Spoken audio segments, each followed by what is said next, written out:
क्या है? वो बोला दूध बेचता है। बोला ये क्यों पूछ रहे हो? बोला दुनिया में कोई भी इंसान कितना भी छोटे से छोटा काम कर रहा है, आप उसके काम की तारीफ करो, वो आपके लिए कुछ भी करने को तैयार हो जाएगा। कई बार हम कहते हैं ना साहब आप चाय बेचते हो, इस चाय में क्या बनेगा आपका, आपकी जिंदगी बर्बाद हो जाएगी, साहब आरसीएम कर लो। इसकी जिंदगी आज चाय से ही चल रही है, आज चाय से चल रही है। आप चाय का बोल के इसकी ऐसी तैसी कर रहे हो, अभी अपने साथ दुश्मन बना रहे हो। तो सर आप बहुत बढ़िया चाय बेचते हो, सर आपकी चाय की मैंने तारीफ सुनी है बहुत सारी दुकानों में। मैंने कई लोगों से यहाँ पे मिला और मैंने जब भी मैं बात करता हूँ चाय यहाँ पे बहुत सारे बेचते हैं, आसपास थोड़ी नजर घुमा लो ना, देख लो 2-3 और बैठे होंगे। और आपकी चाय की मैं 2 मिनट तारीफ कर दूंगा ना, आप मेरे को फ्री चाय भी पिलाओगे, प्लस आप मेरी बात भी ध्यान से सुनोगे। ये सुन लो, ये ह्यूमन नेचर है। तो काम की तारीफ करो। अब उसने दोनों चीज बता दी, उन्होंने आते ही डायलॉग मारा, हेलो आत्माराम जी क्या हाल चाल है। मैंने कहा साहब आप कैसे जानते हो? बोले आपको कौन नहीं जानता, आपने इतना बढ़िया दूध जो बेचते हो।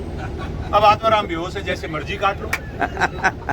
और तब उन्होंने मुझे वो बातें बताई जो अभी से पहले मैं आपसे करके गया था। रिपीट नहीं करूंगा। जे पॉल गेटी साहब का कि if you want to become rich find someone who is rich and one day you will be rich. उस समय उन्होंने बिजनेस स्कूल किताब मेरे को रिकमेंड की, ज्वाइन तो करवा लिया उन्होंने मेरे को। 2 मिनट में मेरे को समझ में आ गया यार दुनिया में अमीर बनना है तो अमीर आदमी की संगत में रहना होगा।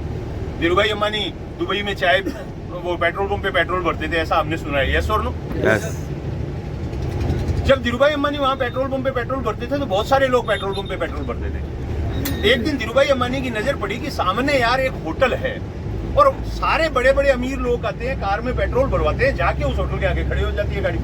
थोड़ी देर गाड़ी खड़ी रहती है, फिर गाड़ियां चली जाती है। चक्कर क्या है? एक दिन उनसे रहा नहीं गया और वो जाके वहां पे उस होटल के वॉचमैन से, जैसे अपना ये 5 स्टार होटल है उसके आगे एक संतरी खड़ा है, वैसे एक वॉचमैन से जाके पूछा भाई ये गाड़ियां मेरे से पेट्रोल भरवाती है, बाद में ये यहाँ आती है, इसके बाद ये चली जाती है, ये चक्कर क्या है, यहाँ होता क्या है, यहाँ क्या बनता है? उससे पहले धीरूभाई अंबानी कहते हैं कि मैंने ऐसा कोई चीज देखा नहीं था, 5 स्टार होटल वगैरह रेस्टोरेंट वगैरह। हम तो ढाबे पे चाय पीने आदमी थे, ठेले पे चाय पीने वाले आदमी थे। तो वहां पे धीरूभाई अंबानी ने देखा, उस वॉचमैन ने कहा कि सर यहाँ पे बहुत सारे अमीर लोग हैं, ये लोग आपसे पेट्रोल भरवाते हैं, उसके बाद में हमारे ऊपर रेस्टोरेंट बना हुआ है, उस रेस्टोरेंट में जाके चाय पीते हैं। तो उन्होंने कहा अच्छा अमीर लोग हैं चाय पीते हैं? बोले हाँ। बोला यार यहाँ पे कोई भी आदमी चाय पी सकता है? बोला हाँ पी सकता है। कितना पैसा लगता है? बोला 2 रुपया लगता है। मान लो अभी 100 रुपए की करेंसी के हिसाब से मान लेते हैं, दिरहम को छोड़ देते हैं, 100 रुपया महीने की आमदनी है और वो वॉचमैन कह रहा है कि 2 रुपए की चाय मिलेगी। धीरूभाई अंबानी ने कहा यार अपने ठेले पे 25 पैसे में मिलती है, रोज पीते हैं, यहाँ 2 रुपए में मिलेगी। लेकिन यार ये अमीर लोग अगर यहाँ बैठ के चाय पी रहे हैं, इसका मतलब ये बात भी अमीरी जैसी कर रहे हैं।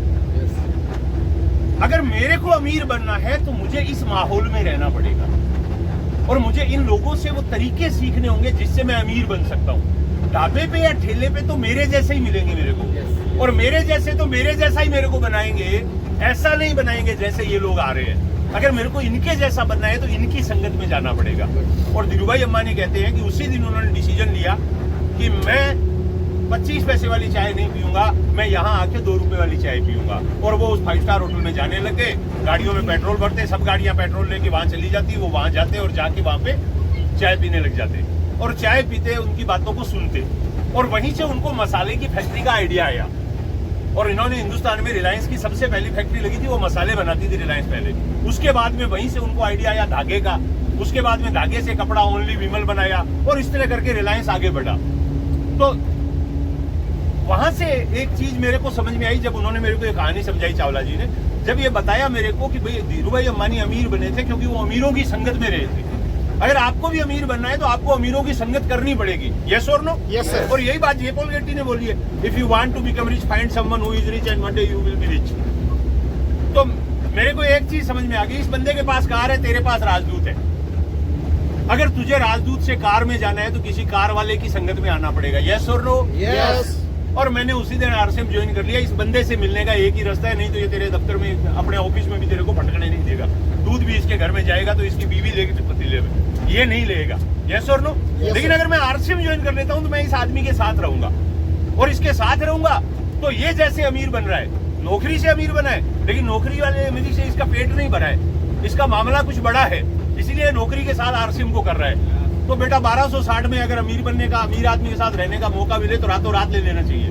और 3 दोस्तों से उधार पकड़ के लाया 1500 रुपए, 500 क्योंकि जेब में नहीं थे, मैंने ज्वाइन किया। खैर कहानी ये लंबी है, ये कहानी आपको यूट्यूब पे मिल जाएगी मेरे नाम से, आत्माराम कस्वा के नाम से सर्च करोगे तो सारे हिंदुस्तान ने ये कहानी चढ़ा रखी है। जब मैं 2 साल तक इस बिजनेस को कर लिया, मेरे को कोई अचीवमेंट नहीं मिली थी। मेरी 2.5 साल की